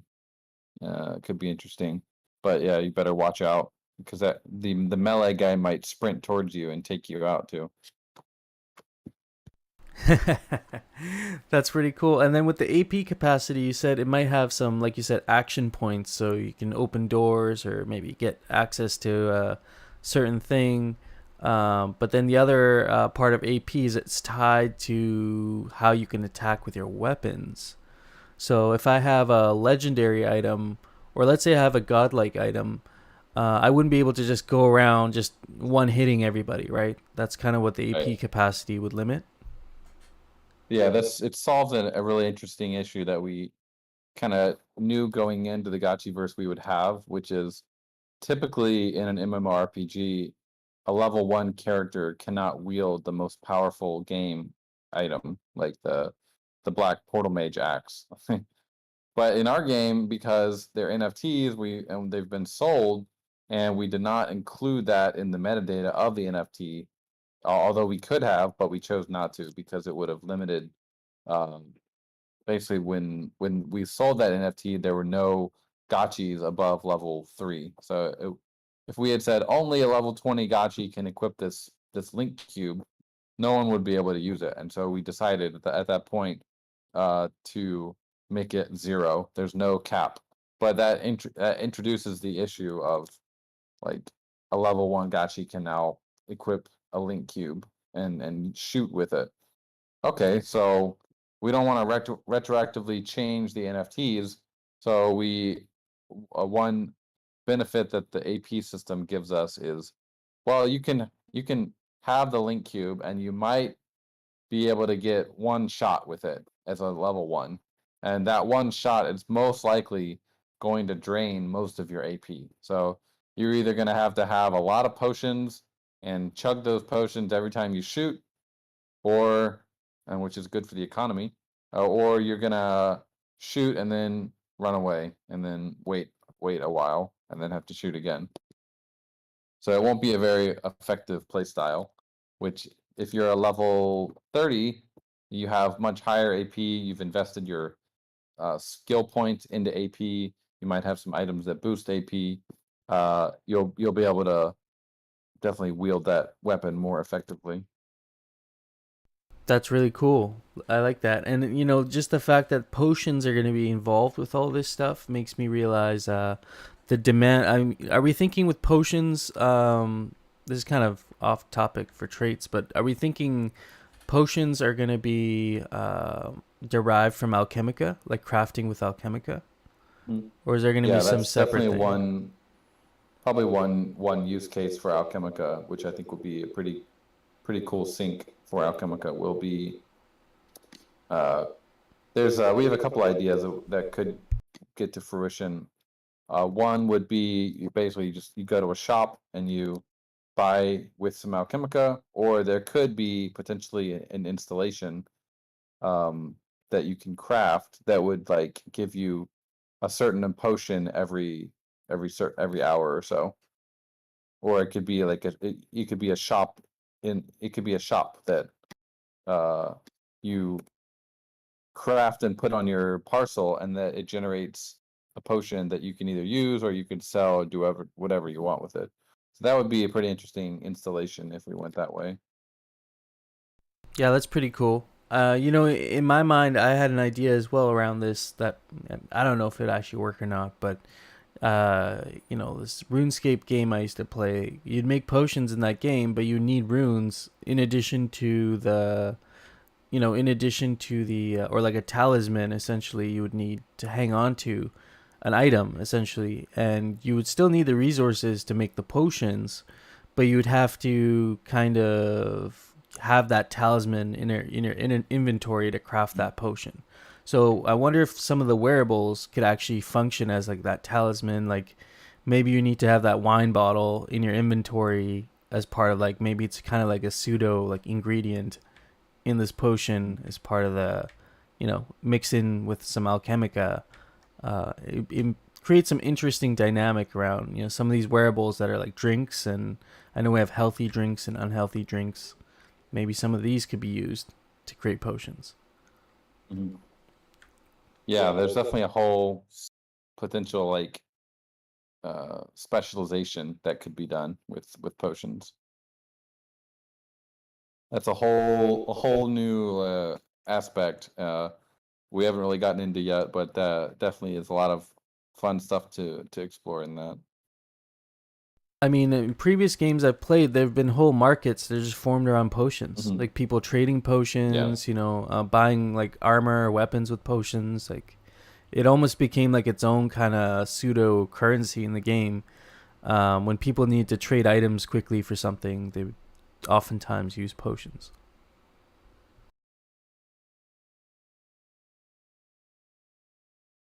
So, I guess maybe we can go back to the little traits chat. I have all the traits pulled up here, like what's going to be possibly implemented going forward, like with the core proposal and whatnot. So the aggressiveness now, low aggressive Aavegotchis, Aavegotchis that are non-violent essentially are going to have high defense power, and then you have action speed for high aggressive Aavegotchis. So is that going to be like a hit rate, like a damage per second kind of thing, with action speed for a high aggressive Aavegotchi? Yeah, I believe that if you look at it, action speed, I believe it's like a modifier that will be applied to the attack speed. I think would be. Well, that's pretty cool. Yeah. And then yeah, some of But them it are. could also be for other things. It might not just be attack. We call it actions because it might be other things rather than not only just attacking. Yeah, I think I've seen like Alchemica collecting speed and like different sorts of rates around movement and stuff as well. So I wonder if that kind of plays into it as well. Ooh, we just got Golden Cross here coming in hot with proposal for land auction raffle number 3 within 1 week of Citadel release. Oh, yeah, that'll be exciting. Yeah, I see it past the SIGPROP in flying colors. I believe that was Dr. Wagme's original proposal to write that up. And the thread, I said about a week ago in the discussion channel for the DAO that I would provide some more context and hard numbers around what's available in the Citadel in terms of vacant parcels. Because even the zones that were in the first 2 land distributions, we didn't entirely, distribute the entire district. So every district still has vacant, unsold, unlisted lands. And so what I just provided here was a belated reply. Sorry about that, but we got the data in with basically a green chart that shows all the numbers for each district of how many vacants are there. And then there's a purple one that kind of proposes, if we stick with the 10K land sale 3, land distribution 3, how that could play out. And so it's just one of many configurations, and there's some discussion that can be had around, should we like unlock the remaining land parcels inside the 2 previous zones, plus unlock a bunch of new districts. So yeah, invite everyone to have a look, and we can play through it and see. Also, the 10K is like, that's how the SIGPROP is. But I know Wagme had mentioned if there's enough conversation around wanting to do a bit smaller one. If you look at this and you're like, we don't need a map that big, blah, blah, blah, we could, always revise again with a new SIGPROP, and it would supersede this one. That said, it's passed, I think, with like 90+% support and 3 million or 4 million over quorum. So, I mean, it looks pretty good, but we got to figure out the devil's in the details. Like, what does that actually mean when it plays out on the map? Yeah, I'll get the 8K option up too here. I see Wagme suggesting that. Yep. It was an interesting conversation we had leading up to this proposal because we were kind of speculating in a gotcha space with a bunch of people thinking, are we going to see a Haunt 3 first, or are we going to see a land sale first? And it actually made, Dr. Wagme made a good point where if we're doing 6-hour rentals, which seems to be, between 4 and 6 hours seems to be the average for a rental, that's at least, 4 rentals in a 24-hour period. So, if we have 20,000 gotchis or 18,000 gotchis that are being utilized right now, that's like a significant amount of, daily active users that we can still accept with the current amount of Aavegotchis. Like, it's not just 20,000, it could be multiple times over that. So, like, that made me realize, well, maybe we don't need a Haunt 3 for a while, actually. And maybe what we do need is some land, because I know there's some large guilds and players who have come into this that have maybe not deployed all their capital yet for land, because they're still surveying everything. I think completing the actual districts that have, leftover land in it, actually making them a complete, release. That way everybody can, kind of form their different things that they can put together.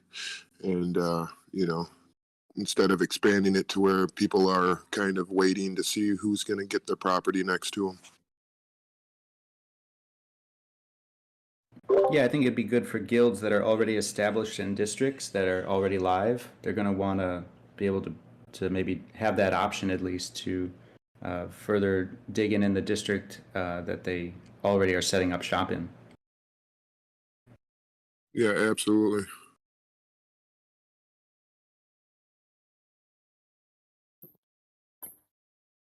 What is the counter argument if we think about do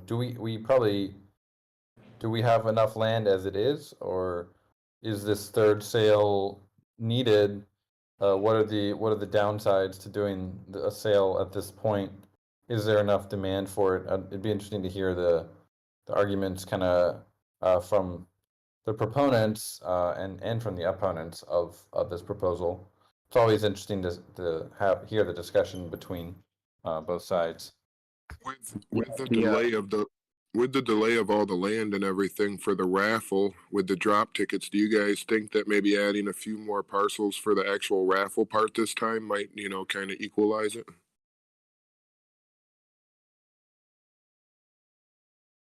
We got some interesting ideas for drop tickets also coming up that are not land related, not haunt related.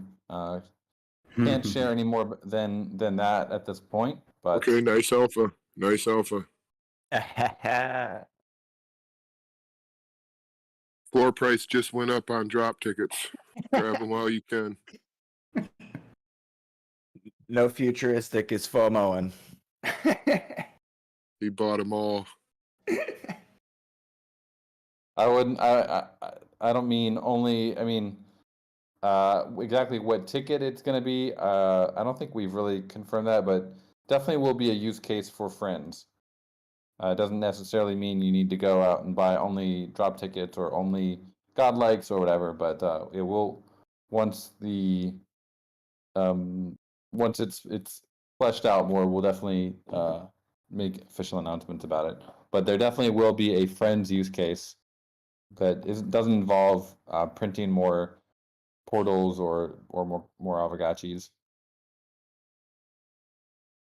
To go back to the land and everything, I think it would be nice just to be able to own the property that's next to me, or at least someone own it so that it's just not open, allowing access to different things.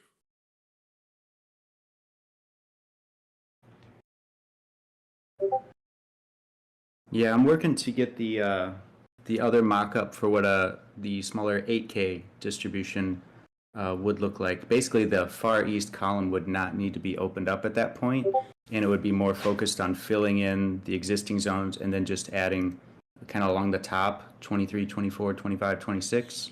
Just kind of make it like a flush kind of rectangle, but a rectangle within the wider citadel. And the thread has 35 comments. There is some pushback. I'd have to reread the whole thing here, but the ones that stood out were mostly concerns about the lending being fixed first, and it wasn't really related directly to whether to have an land distribution or not. It was more about we don't talk about it until we figure out this lending voting power issue, which is more of a subgraph thing. So I guess just definitely, yeah, take your time there. It's definitely the ones who voted overwhelmingly in support, but there's definitely some considerations here on what it means for the market and market timing. Ultimately, it's up to you guys. But yeah, So with these next 18 days, do you guys think that you guys will be able to whip something up, or? For that, yeah, we're definitely very close on the subgraph side. I believe the subgraph has finally synced up after, I think it was 2 weeks. So the Aavegotchi lending subgraph is basically synced, and we are going to be making the PR, the proposal to snapshot to update the query that they use pretty soon. So hopefully we have very good news on that by next week. We have a person in the chat, Esmeralda, who makes a good point about the land, the rollout for land. Says, need new land to draw new people to Polygon and Aavegotchi.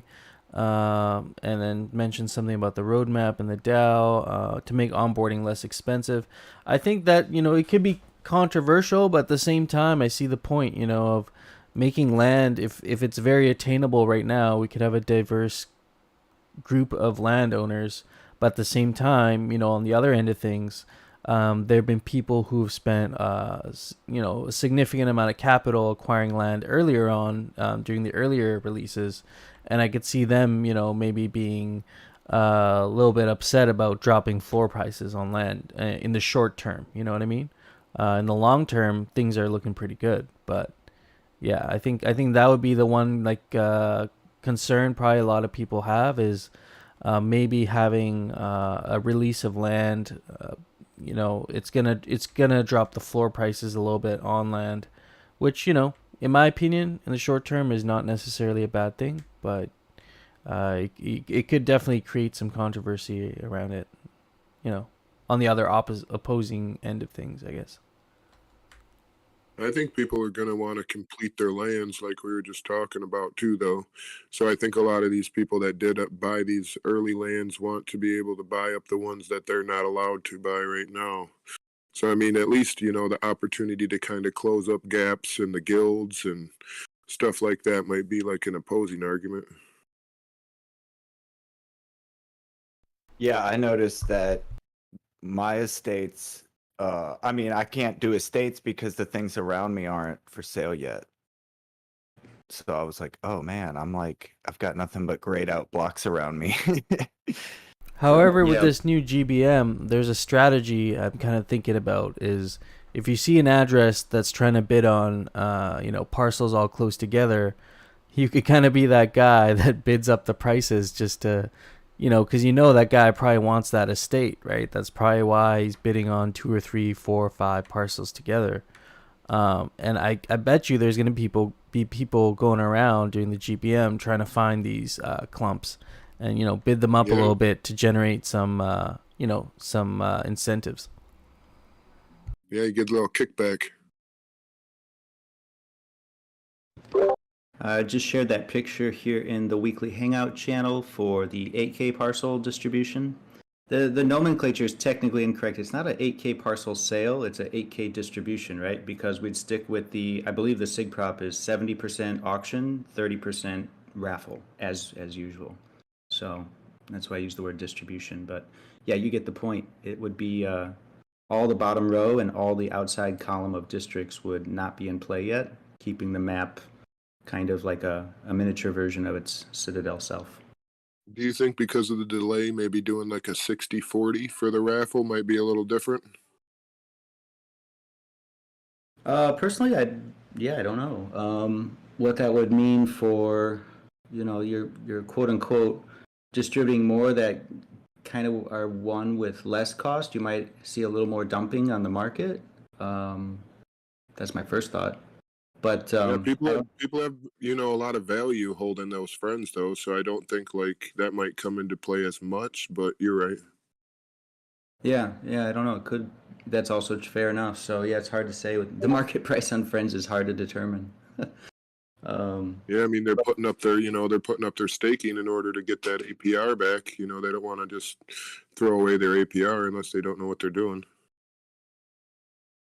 Yeah, I think the last one was 70-30, and if I'm not mistaken, the first distribution was 80-20. So that would be an interesting trend to. Then what about the time difference in from the first one to the second one, from the second one to which is going to be the third one? What's the difference?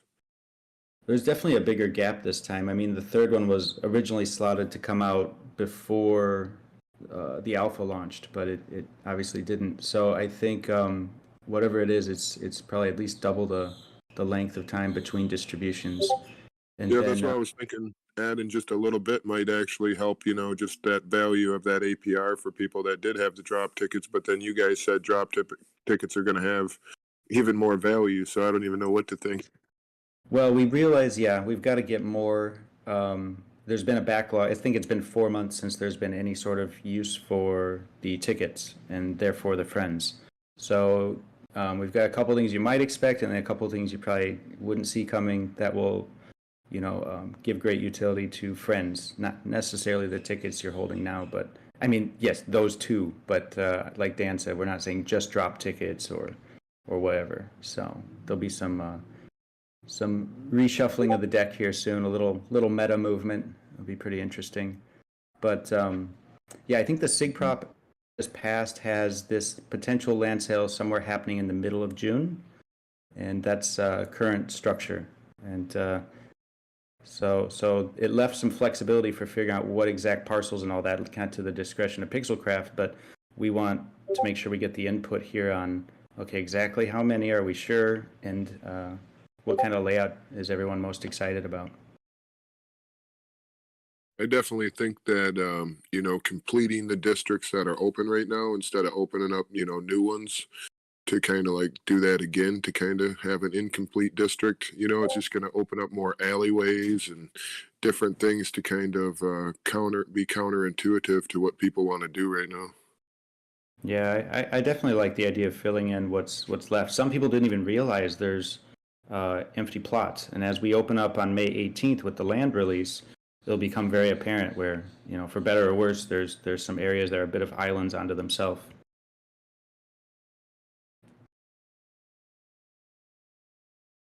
Dan, what do you think? That might be good for farmers or channelers early on. They're like all alone, just channeling. They're like probably don't mind. Not very social, but could be cool. It'll be the antisocial farmer, all on his lonely self, collecting Alchemica. I got one all the way on the corner, all the way away from everything, right next to a district that's not going to be open. So. Not too bad. You also notice on both these different mock-ups, the center of District 1 is still grayed out, so there's some work in progress happening there on the dev side that we'll save for another day.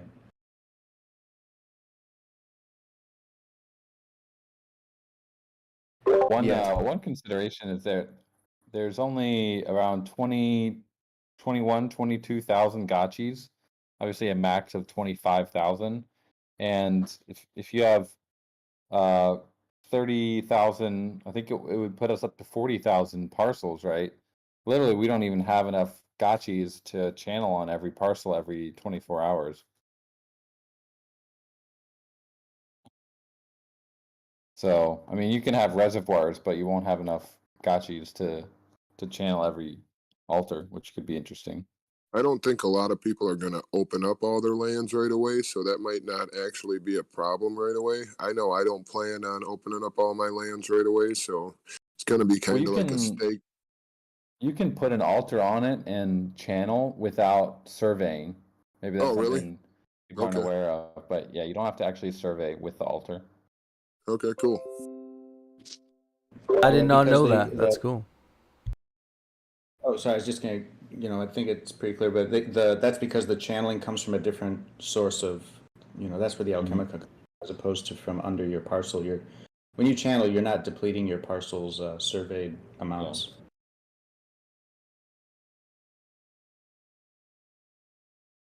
Yeah, Tommy Gotchi says upgrading the altar allows for more gotchi channeling, but in the end, every gotchi can only channel once every 24 hours. So even if you have an altar that can channel every hour, you still need gotchis that have the ability to channel in that 24 hours. Ghost themed Haunt 3. No, I know it's not very popular right now, but I do want to see Ghost Aavegotchi someday. Oh my goodness. Work towards that goal. Action. Haunt 3, 250,000 gotchis, 10 ghosts each. Send it. The golden ghost gotchi. Yeah. I mean, imagine a golden gotchi. Like, that would be so cool. Maybe there's just like a limited amount. There's like 5, like in the whole game. It's like very limited. You just need like a whole godlike suit for your gotchi. So you need to do like a godlike release of the golden suit. Oh, I like that. Like the golden suit. It's just a golden suit. Yeah, that would be dope. Have a whole godlike gold gotchi channeling on your, golden altar, on your golden tiles. Gold everything.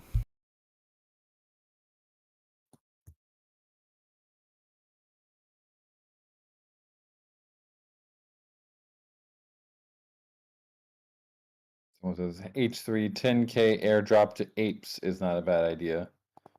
I don't think apes would care at all about Aavegotchi. They're in their own they're on the other side at this point.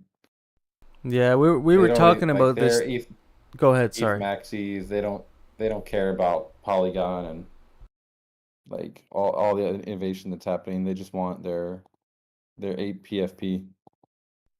Yeah, I mean, we were talking about this on our podcast, and I think it's gonna be like there's gonna be little winners, like winners in every kind of genre in crypto, and there's gonna be probably something for everybody. Like these ape communities, I don't think they're also interested like any sort of game or anything like that. Like, you know, I know they're launching a metaverse and stuff, but primarily like they're basically it's a community of people, and there's the cultural aspect around their apes is basically the main thing they have going for that. But we have something different where it's like we got our own little culture over here. We got our own metaverse. It's gonna have a game. It's gonna be modular. There's like a social aspect. I think it's just gonna be a different flavor, and we're gonna be more attainable than an ape, that's for sure. And I like the idea of having multiple haunts, because that's the biggest thing is giving people opportunity to come into this once they find out about it, and get in at a reasonable entry point. I think that's the biggest thing that appealed to me actually when I was looking for a project to get involved with last year. It was like all these projects that were 10K PFPs. It's like once you miss the boat, the price to actually get in is pretty steep. And with Aavegotchi, it's like with subsequent haunts, there's always going to be this opportunity every now and then to get in and get your first Aavegotchi. And I think that's going to be a really powerful thing over time. I think there definitely has to be time, you know what I mean, and demand before the, haunt is really there. You know what I mean? There really has to be like a really drop out in the floor price. There has to be, a really big demand for that next one. And who knows what the floor price is going to be in the Haunt 3, so. Well, yeah, I mean, and the other thing that plays into it is the price of Ghost as well, because, if the price of Ghost, keeps going up gradually over time, then maybe the gotchis don't go up in Ghost value exponentially, but in like fiat terms they do, because it's like if Ghost is at $5, for example, and a gotchi in the GBM auction, the floor price is like 400 or 500 Ghost.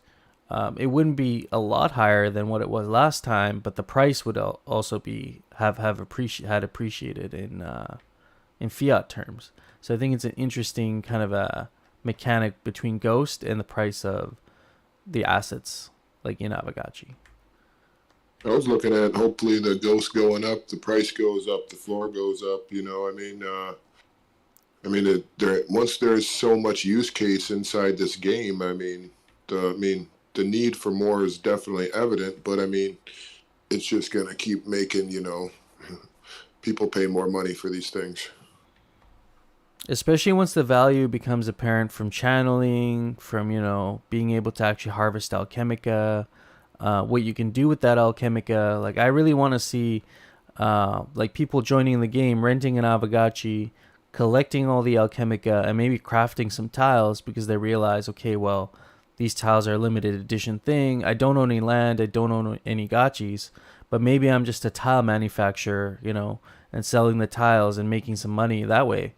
And I hope players start to realize that there's more than one way to kind of game, the Aavegotchi kind of merchant grind.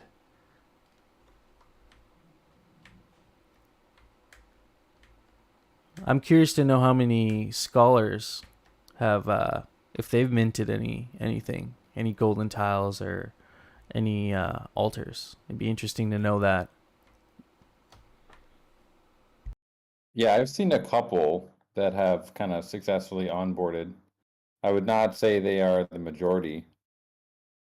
But there definitely have been a few conversions. I've seen a couple new friends they have like the white Discord name, but they have gotchis as PFPs, which is cool to see. It seems like the culture of Aavegotchi is definitely catching on with some of the people who got involved during Gotchi lending. And, I've heard some players are pretty excited, even though they don't own their own Aavegotchi. Um, there were some guildies in like the 8-Bit Gamers Guild who were renting naked Aavegotchis. And, they went out and they dressed a bunch of Aavegotchis and then rented them out. And they're like, whoa, like this is crazy. Like you can dress these things up and like, each one was now unique. And that was like, because, the people, not all of them, but some of them joining the game right now, they're not really reading the white paper. They were told by a friend of a friend that they're playing this game now, and they're earning some Alchemica, these tokens, and then they start playing the game, and then they're learning about it. Whereas when we first started, we read the white paper, or we tried to find what was what is an Aavegotchi, what does it do, what's a BRS, all that. And these players are coming in at it from a different angle now. It's pretty cool.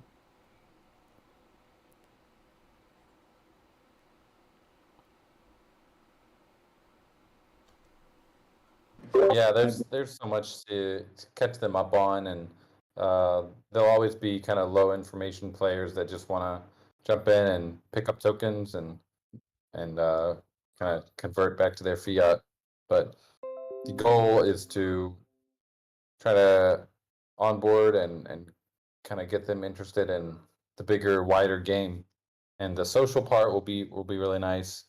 So see people actually chatting and realize, hey, this is more than just like a farm game. I can sit here and I can make friends, and it's an open world, so I can discover new friends. I'm not just gonna be with my echo chamber of like 30 people in the same room together. I can stumble upon a guild or some group of people and chat with them. So I think all of that will definitely help bring new people on.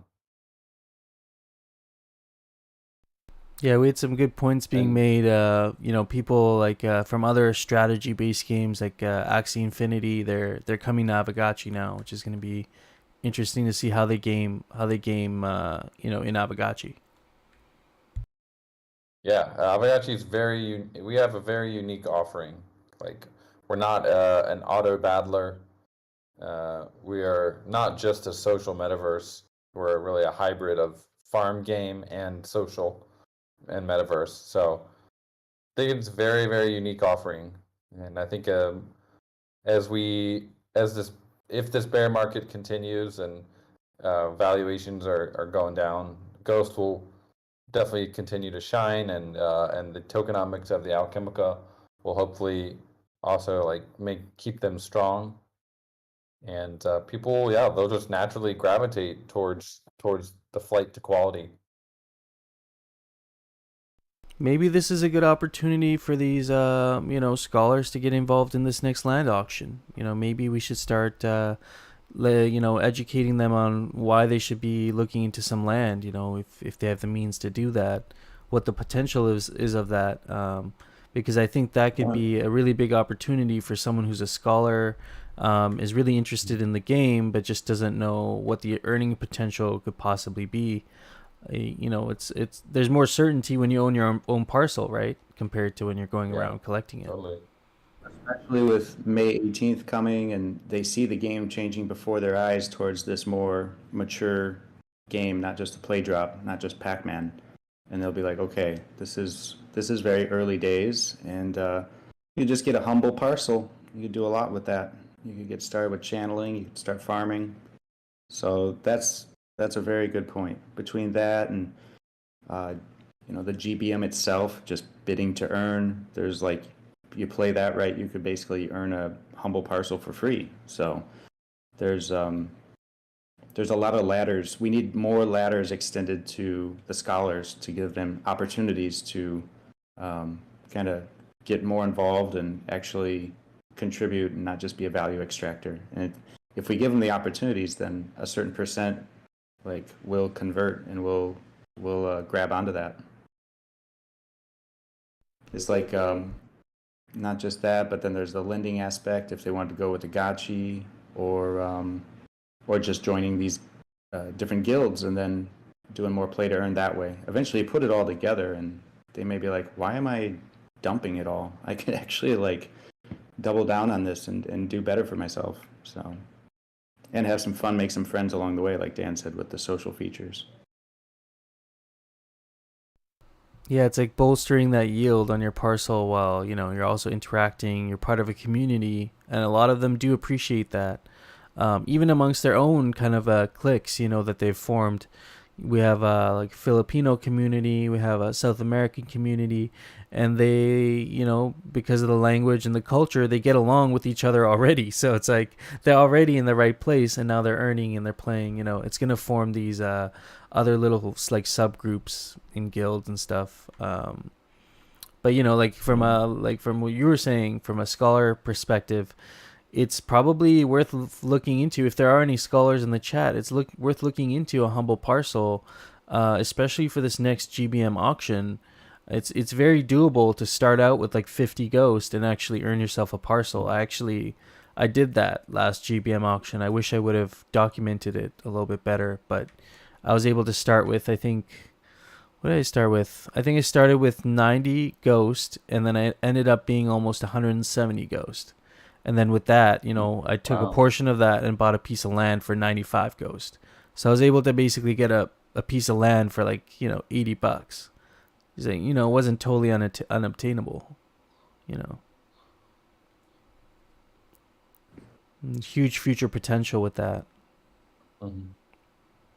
Quick announcement. I believe we're getting into the final 10 minutes of the play drop. Like truly. I think we're gonna have some big 10K drops here over the next few minutes, and then we will finally have successfully completed the 30-day play drop kickoff of the Gotchiverse. Feels good. Definitely dope. It's been real. It's been so exciting. Like Dan said at the beginning, just kind of a little bit of everything. Good, bad, and otherwise. Some sleepless nights, but Yeah. all in all, success. You guys probably found this sandboxed environment really helpful for you to optimize the bot detecting and stuff before it got rampantly out of control, hey? Like that would have been that's probably a big benefit to doing it this way. Mm-hmm. Absolutely. Yeah, very important. Step by step. Learn as we go. Yeah, we're shipping this plane as we're building it. It's a pretty intense experience, but that's what you got to do in crypto. No one's got time for 2-year dev cycles. Everyone wants stuff now, and they should, because this industry just changes so quickly. If you're not shipping, you're falling behind.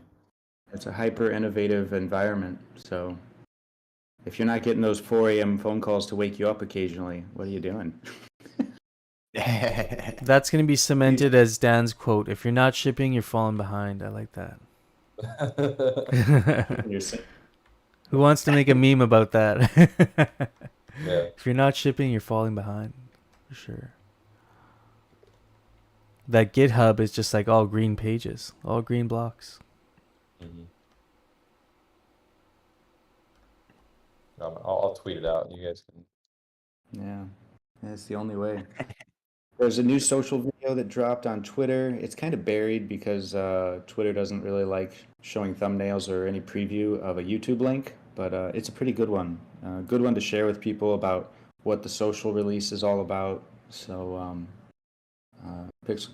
Gravy and his team put a lot of work into that, and it turned out pretty nice. So definitely check out the YouTube channel, and or just go to Twitter and you can find the link there. But it's a good one to pass around and introduce to new people that might be more interested in the social aspects of hanging out and exploring a metaverse together, as opposed to just the play drop kind of one-dimensional aspect of that. And remember, there will be a couple different hangouts during the social mode. The first one will be May 7th, and then we'll announce the second one after that. Oh, yeah, that's right. Yeah, basically a week from today.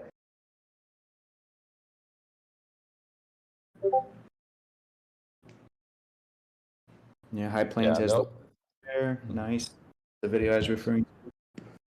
There may be some experimentation. If you guys might have caught it in that blog post we made with a little bit of potential Citadel PvP potentially playing around. It was so exciting when that guy found out how to turn on the hearts, and we had a bloodbath for a couple hours. So we might play with that a little bit. That was funny. 421, never forget. He went around as a he was one of those mass shooters or whatever. Madman. That's so funny. Aavegotchi. So yeah, we could definitely have some flexibility within this social mode to experiment with different a little PvP, a little bit of everything. So You guys had mentioned a King of the Hill as well. Yeah, pretty much. It's really what it could be is we drop some Alchemica, and the vortex will only be open for a certain amount of time during that game period, and so whoever can get to the vortex in time will be able to claim the Alchemica from the game. But it'll be a certain period of time, and if the time elapses and you haven't gotten to the vortex, then you probably just lose your Alchemica. But there'll be people basically shooting each other around the vortex, trying to gank them before they get to it. So it'll be kind of fun to see that happening and just unleash a little bit of friendly chaos. Not that we're gonna have that in the real Citadel, but occasionally we fun to learn, experiment with. right? What works, what doesn't. It'll definitely not be for naught. It'll be useful. Well, that pretty much, I believe that was the last drop just then. I think that is pretty much all that we'll be doing for this play drop, guys. We'll make an announcement here in just a sec. We have someone who has collected 100 alpha. Has anyone collected more than that? Has anyone collected more than 100 alpha? That's pretty good. Wow. I got 110. In this night, right? just now. Yeah, I got 110. Or no, not alpha. I got 68 alpha, but I got over 110 stuff altogether. Nice. See how many. And remember, you do have a couple more hours here if you want to mint one more altar. Altars will be available until midnight on May 1st UTC time. So that's probably like 8 hours from now, I think. Yeah. The midnight FOMO's for you gonna here, kick so- in at 11:30 tonight. Yeah, I'm gonna go out for the afternoon, come back and FOMO all over again. Like, oh, here we go. Oh shit. 5,000 man. Ghost Golden Altar floor price tomorrow. Awesome, guys. Okay. Yeah. Just I those thought there'd be final one more statistics massive on. drop at 12 o'clock. Yeah, we're pretty much tapped out. Yeah, that was a lot. This was good. It was fun. I had fun collecting, handfuls of alchemic at least every time, and I'm casually walking around here and talking to you guys, and being able to collect 32 alchemica in that time without really trying too hard was kind of nice, actually. So I look forward to being able to do that on my own parcels channel on there, and yeah, appreciate you guys sharing all the alpha today and giving us a glimpse of what the next month could look like. Yep, thank you guys as always for coming out. I'm gonna jump out quietly here. Feel free to keep going. Quick question. Is there still going to be a smaller play drop, like it says, something like that, in the next 18 days, right? Yeah, the May 7th, basically 1 week from today, we'll have another hangout, and there'll definitely be some Alchemica dropping. Nice. Will there be any small Alchemica drops during like just regular time for the communication chat? Nothing significant, probably. I was just wondering if I should rent out my gotchis or just kind of keep them home. Yeah, give them a break. They've been running hard for the last month. Yeah, I We're think gonna be some bots got a doing hold. Oh yeah. Yeah, May 7th, I think friends. bots do a That's good gonna be job good. picking up, but I was gonna say May Definitely go out 7th. and get some fresh air. Mm-hmm. Well, Oh yeah. you can. I think I might sacrifice one just for fun. You're bored already? I was just kidding. You gotta keep him around, you know. Play drops over Let 10 him breathe. seconds. He's like, all right, I'm killing somebody. Yeah. May 7th. Time All to right, that's gonna be sacrifice. good. We can look forward to that. I'm gonna write up a little summary here for people who want to catch up on what happened here today. We'll get that, and we have some friends who volunteered to also translate that into Spanish, and maybe we'll hopefully can get some other languages as well to get the word out in these hangouts and get more people in here. And yeah, that's all I got. Thank you guys for coming out today, Yeah. hanging out with us. Let's Right, keep so- the momentum. Keep the momentum going. Educate your scholars. Treat them well during this downtime, and we'll be back starting May 18th. Yeah, that'll be dope. Yeah, love it. Cool. Bye, guys. All right, later, friends. Later. Bye, everybody.